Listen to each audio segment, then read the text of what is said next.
Olá, aqui é professor João Paulo, fazer um vídeo aqui com esse material, né, para simular, para demonstrar, melhor dizendo, como seria o conceito do elétron livre e lacuna, né? Então, aqui essa grade vai servir aqui como sendo uma representação da estrutura cristalina, né? Claro que aqui está em 2D, e aí cada quadradinho desse vai ser um ponto onde eu posso, pela distribuição lá dos níveis de energia, um ponto onde eu posso ter um elétron. Como eu tenho vários átomos, né, isso aqui vai estar simulando uma posição onde eu posso ter um elétron em determinada camada nesse átomo, nesse átomo, nesse átomo, e as bolinhas de gude aqui vão simular o elétron, certo? Então, se a gente pegar um material isolante, por exemplo, então a gente vai ter uma camada que está no nível de energia mais alta, que ela não vai ter elétron nenhum normalmente nela, pelo nível de energia dos elétrons, certo? Vai estar vazia, então você não tem nenhum elétron para conduzir carga.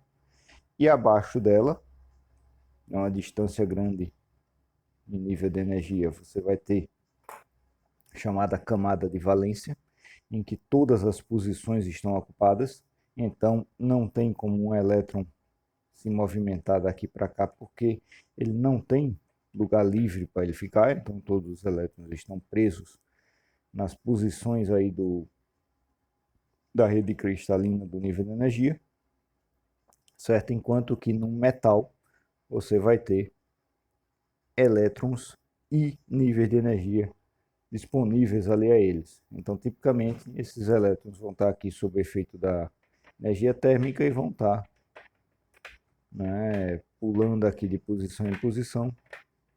E se a gente pegar e colocar um campo elétrico, então isso aqui vai dar uma certa direção, né, preferencial para o movimento desses elétrons. E aí eles vão ter ainda com o movimento tanto quanto browniano, mas vão ter o movimento preferencialmente numa direção, né? Lembrando que, né, do jeito que é definida a corrente elétrica, se os elétrons estão se movimentando nessa direção, a corrente está na outra direção, né? A corrente é definida como sendo na outra direção, né? Ok. O que é que acontece no semicondutor? Então, no semicondutor, o que acontece é que você tem a sua camada de valência totalmente ocupada. A princípio, você tem um número de elétrons suficiente para ocupar totalmente a camada de valência. E a camada de condução, né, sem nenhum elétron livre ali. Tá? Por exemplo, no carbono, na forma de diamante, então você vai ter, né, a estrutura cristalina de diamante, você vai ter todos os elétrons ali na camada de valência, nenhum nível livre, nenhum elétron livre aqui e nenhum elétron aqui livre na camada de condução. Agora, no silício e no germânio, você tem a distância entre a camada de valência e a camada de condução é menor em questão de nível de energia.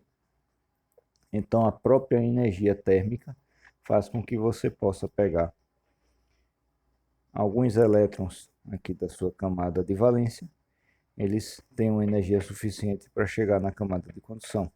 Vou pegar um 2 aqui, certo? Então, de modo que na sua camada de valência você fica com essa situação e na sua camada de condução você fica com essa situação, certo? Então, na camada de condução, agora você volta não, agora você passa a ter, então, que é o que acontece com silício intrínseco, germânio também, você tem poucos elétrons, então enquanto no metal você tem muitos elétrons, no semicondutor você tem poucos elétrons na camada de condução, certo? Então ele vai, dado não está se movimentando aqui de um lado para o outro, se você tem um campo elétrico, aí esse vai ter a tendência para eles se movimentarem numa direção do campo elétrico, tá?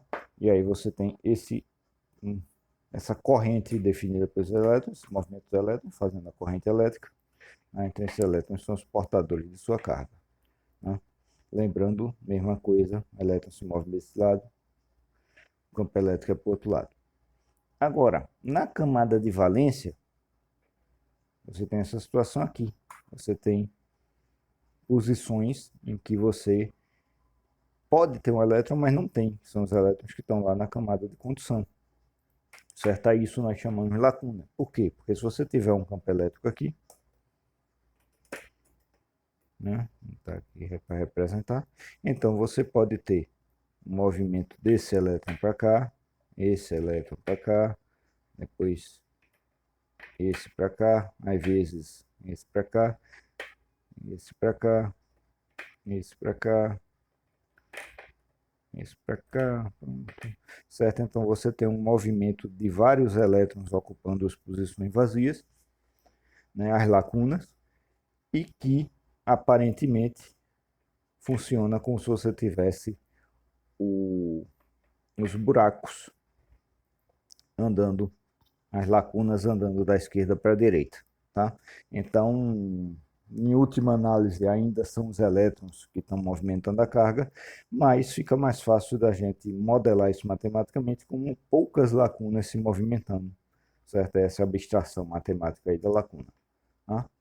Como você tem poucos, então você tipicamente vai ter num semicondutor, né, alguns poucos elétrons livres, algumas poucas lacunas livres, poucos assim, né? Você tem muitos átomos, né? Então, poucos em comparação com o metal, que vai ter muito mais elétrons livres. Então, você vai ter uma resistência, uma resistividade desse material muito maior do que o metal, mas ainda assim você vai ter essa condição de energia ocorrendo na camada de condição com elétrons livres, passando de uma posição para outra, e na camada de valência, a gente modela como sendo das lacunas se movimentando.